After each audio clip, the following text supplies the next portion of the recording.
Hello दोस्तों, आज मैं एक ऐसी इंस्पिरेशनल आर्मी स्टोरी को आप लोगों से शेयर करूंगा जो हर एक नौजवान को नहीं बल्कि हर इंडियन को सुनना चाहिए, ताकि हर एक को आर्मी की बहादुरी की सीमा का एहसास हो। तो आइए हम उस फौजी की कहानी सुनते हैं जिसने अपने हौसले और बहादुरी के साथ दुश्मनों का सामना किया और सारी दुनिया को बता दिया कि इंडियन आर्मी में कितनी पावर है। कितनी भी मुश्किलें क्यों ना हो, कितने भी चैलेंज क्यों ना हो, हर एक फौजी अकेले ही इन सब मुसीबतों से निपट सकता है। और इसी कारनामे को सच साबित कर कर दिखाया था सूबेदार योगेंद्र सिंह ने। यह टाइम था 4 जुलाई 1999, जब घातक नामक की पलटन को कारगिल में टाइगर हिल पर कब्जा करने के लिए भेजा गया। योगेंद्र सिंह उस पलटन में सूबेदार थे।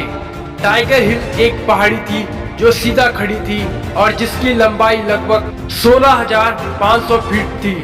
सबसे बड़ी दिक्कत यह थी कि किसी न किसी को पहाड़ी पर चढ़कर रस्सियां बांधनी थी ताकि सभी फौजी पहाड़ पर चढ़ सके, क्योंकि दुश्मन ने बंकर पहाड़ के ऊपर बनाए थे और उन तक पहुंचने के लिए पहाड़ पे चढ़ना जरूरी था। काम मुश्किल था, बहुत ही रिस्क था, लेकिन उस वक्त सूबेदार योगेंद्र सिंह आगे आए, पहाड़ पे चढ़कर रस्सी बांधने का काम शुरू कर दिया। लेकिन पहाड़ी पर बैठे दुश्मनों ने उन्हें देख लिया और ऊपर से गोलियां चलानी शुरू कर दी। उस हमले में सूबेदार योगेंद्र सिंह को कंधे और कई जगह गोलियां लगी, लेकिन उन्होंने हार नहीं मानी। वे डटे रहे। उनको काफी दर्द हो रहा था, लेकिन उन्होंने मन में ठान लिया था कि वे रुकेंगे नहीं। दुश्मन हमारे इलाके में कब्जा किए हुए हैं, जब तक इन्हें यहाँ से खदेड़ न दिया जाए मैं हार नहीं मानूंगा। इसी दृढ़ और मजबूत सोच के साथ वे रस्सियां बांधते रहे। उन्होंने काफी देर तक घायल हालत में ही इंतजार किया। उस वक्त वे पहाड़ी पर ही लटके हुए थे। जब कुछ देर बाद दुश्मन को लगा कि सभी हिंदुस्तानी सैनिक शहीद हो चुके हैं, लेकिन ऐसा नहीं था। 15 घंटे इंतजार करने के बाद घायल योगेंद्र सिंह फिर से पहाड़ी पर चढ़े और अपनी पलटन के बाकी बचे हुए सैनिकों को इशारा किया कि अब वो भी छुपते हुए पहाड़ी पर चढ़कर ऊपर आ जाएं।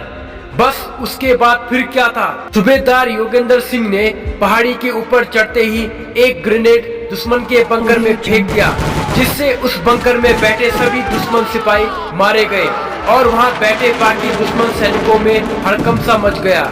लेकिन घायल योगेंद्र सिंह आगे बढ़ते रहे और दुश्मन की गोलियों से बचते रहे।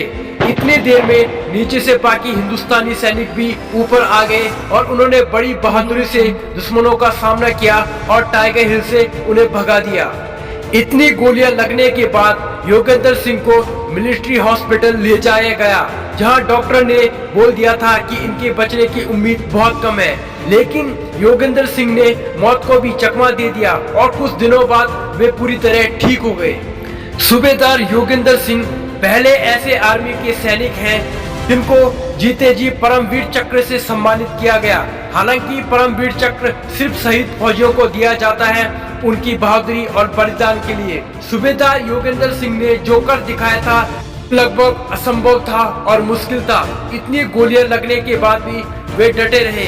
वे घायल थे, वे थके हुए थे, लेकिन उनके मन में केवल एक ही विचार था, चाहे कुछ भी हो जाए, जब तक मैं जिंदा हूँ, जब तक मेरे शरीर में एक भी बूंद का खतरा है, मैं इन दुश्मनों को अपनी मातृभूमि से भगाकर दम लूंगा। और इसी हौसले के साथ न केवल उन्होंने दुश्मनों को भगाया, बल्कि अपने मौत को भी चकमा दे दिया। और मात्र 19 वर्ष की आयु में इन्हें परमवीर चक्र से सम्मानित किया गया। वे परमवीर चक्र पाने वाले देश के सबसे युवा सैनिक हैं। ऐसे फौजियों को हमारा सलाम है जो दिन रात 24 घंटे सरहदों पे जमे हुए हैं। कितनी भी मुश्किलें क्यों न हो, कितनी भी परेशानी क्यों न हो, हर एक चुनौतियों को एक फौजी हंसते हंसते उनका सामना करता है। ऐसे वीर सिपाहियों को हमारी तरफ से नमन है। जय हिंद, जय भारत, वंदे मातरम।